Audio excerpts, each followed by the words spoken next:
As I'm sure you've heard by now, Dodge has unveiled the supposedly last challenger, and that is the SRT Demon 170. And this is one heck of a beast. So what we're going to do in this video is talk about some of the spec and tech, then jump into Photoshop, and I'm going to let you know why I think Dodge is making a huge mistake. So this is a Motor Trend article, and we're gonna have a look at what this new SRT Demon 170 is all about. It's pretty crazy. As I said, it's the last of Dodge's last call combustion engine muscle cars, and it has 1,025 horsepower, which is nuts. It does 0 to 60 in 1.66 seconds. Just mind-blowing, and a 8.91 seconds quarter mile time at 151.2 miles per hour. And this will be one of the quickest production cars ever built.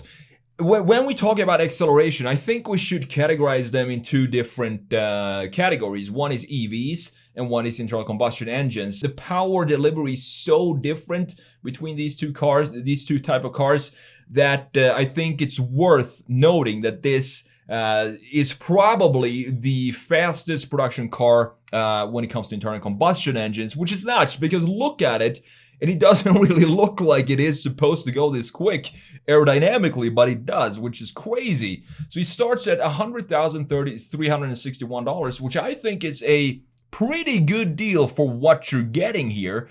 And of course, they had to add 96,666 before destination. And the torque is 945 pound-feet of torque to the rear tires only. So those are gonna be shredded pretty fast. To deliver its full 1,025 and 945 pound-feet of torque, the Demon's 170's 6.2 liter V8 needs a full tank of E85, and that's necessary to get all the power out from this car. If you run it on premium gas, you only have 900 horsepower and 810 pound-feet of torque. Designation 170 in the name comes from the E85 being 85% alcohol or 170 proof in the liquor world. So if you want to take this to the strip and you want to do really fast drag races, you're gonna have to have a full roll cage and a parachute for it to be legal to do this. And you can buy the parachute from Dodge directly, and I guess you have to fabricate the roll cage yourself in your garage. This is a very fun option that I think I had to put in here. The sunroof costs $10,000, and I think that makes it one of the most expensive basic sunroofs ever fitted to a car. But the reason they put it at 10,000, as they say here in the Motor Trend article, is they probably don't wanna have customers buying this car with a sunroof because it really wouldn't make a lot of sense. So they're gonna build 3,000 of these Demons for the US market and another 300 for Canadians. So why do I think Dodge is making a huge mistake? It's very simple because Dodge up until now, remember this car, the Challenger came out in 2006. I think it was a 2007 model year, and it's been around ever since then, which is insane in the car world. So this is like 120 years old if you count it in automotive years. But looking at it, I still think, and it still outsells the Mustang and the Camaro, at least in 2021. And looking at it, I can understand why, because this is the last muscle car on the market today. And why I think Dodge is making such a massive mistake here is because now we have the Ford coming in and still offering the V8 in the new Ford Mustang. And this is going to go on for maybe a decade or so, this S650 model. So I think we have a switch going on here from who's going to be the king of muscle cars going from Dodge, unfortunately, because I still love this design of this car. This is a proper muscle car design, one of the best modernized retro look cars I've ever seen. Even though you see them everywhere, I still think every time I see one, I still think they look really, really good. And as I said, the only muscle car left, both when it comes to performance, but also more so when it comes to the design. So looking at the Ford here, as I said, the Ford is going to continue with the V8 in the Ford Mustang. It looks a lot better than the previous S550 when it comes to muscle carness. I've talked about that in a previous video here. I could link that down in the description if you want to go and check that out, or just search for Bambly Mustang. It's going to pop out. What I think about the changes that they made to the S650 compared to the S550. But still, it doesn't come anywhere close. I mean, just look at this design from a from a straight front view. If this doesn't scream muscle car to you, I don't know what will. Unfortunately, they're moving away. This is the last Challenger they're gonna create, and they're going into an era of electricity. I do like the concept that they showed, the Challenger or the Charger Daytona EV concept.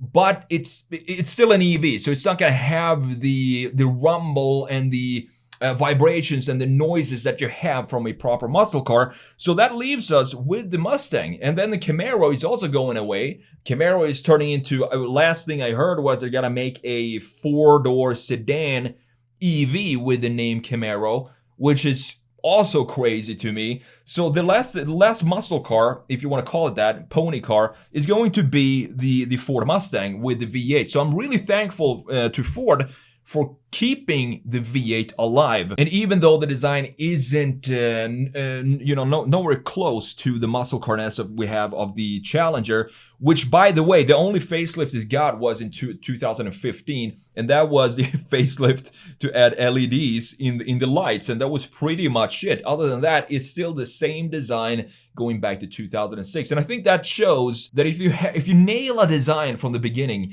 you can continue to sell it, and you continue to outsell your competitors, even if the interior feels a little bit outdated and everything about the car feels a little outdated. But if you have a clean design, and that's how important car design is, if you get the design right, this is what happens. The legend of the last Challenger. Now, going into the side view, I think this is where you can clearly see the differences between these two cars and the two philosophies of Ford and Dodge, going back even to the 60s and the 70s in this case.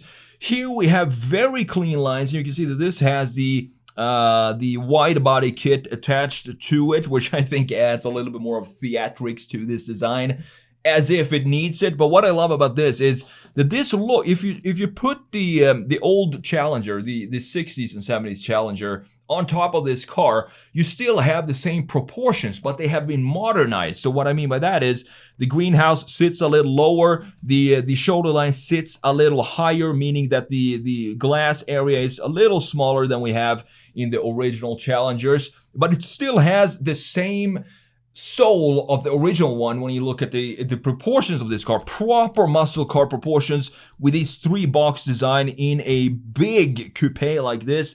Beautifully done, and I think this is also why it's selling so well, because it represents where it came from. And think about this.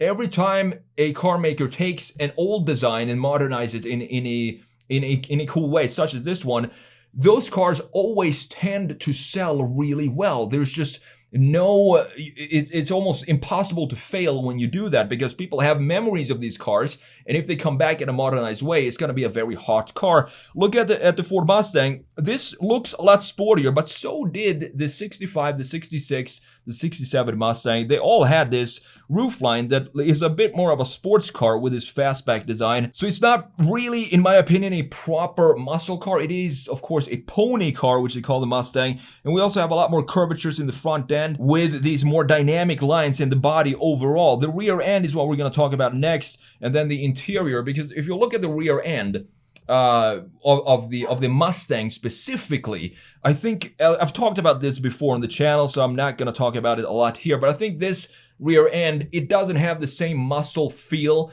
like we have in the front end of the new Mustang. It doesn't feel as structurally solid as the front end. It feels a little weaker. I would love to make a couple of changes to this. I made a redesign completely of the rear end on the Sketch Monkey channel if you want to go and see what I think could have been done differently in the rear. And looking at the rear end of the Dodge Challenger, I mean, if I were to ask you which one of these would you consider to be a proper muscle car, the answer is going to be obvious. It's obviously going to be the Dodge Challenger up here with this very structural, horizontal lines, simple design, and we need more simple designs like this in production today. Not everything needs to be super complicated with some weird angles and everything. If we bring back some simplicity that's been proven to be working in the past, and implement some modern touches to it, the LED lights, the modern proportions, it's always going to be a winner. Last but not least, we have to have a look at the interiors of these two cars.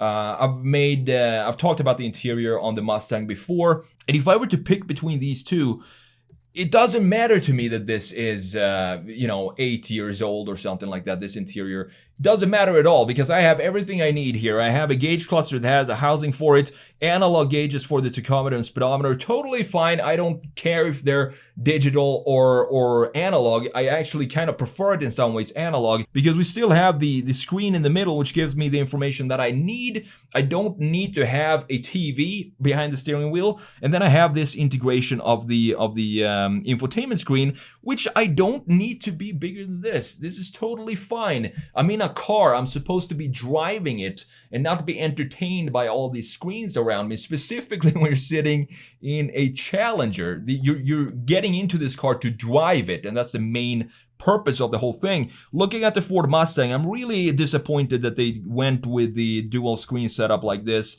I wish they would have kept a housing for the gauge cluster, and then you can have this screen right here separately if you want to. But it's still the graphics behind this is pretty cool because you can have the Fox body gauge clusters and so on. You can modify it and adjust it however you like.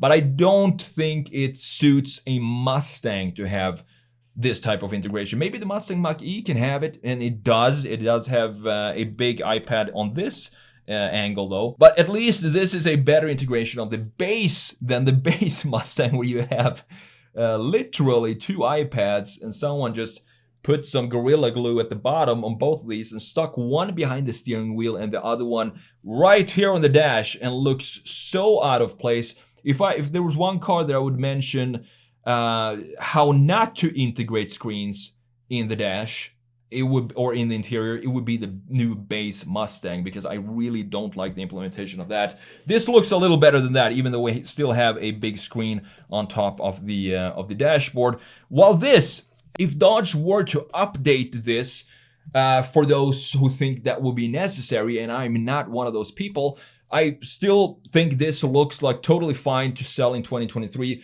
but I do realize that you have to move with the times a little bit. So maybe just make this entire gauge cluster digital for people who want that, and have it be up to date. If they were to do that, if they just kept everything else as it is, maybe some changes to the line flow in the interior, or I don't know what really needs to be changed here. If they did that, I think they could sell the Challenger for another 10 years. No problem, because as I said, it's still outselling the Ford Mustang and the Camaro, which is nuts to think about because of the age of this design. But that also goes to show, if you nail the design from the beginning, and if you have a clean representation of something that was so iconic in the past, you're almost always going to win.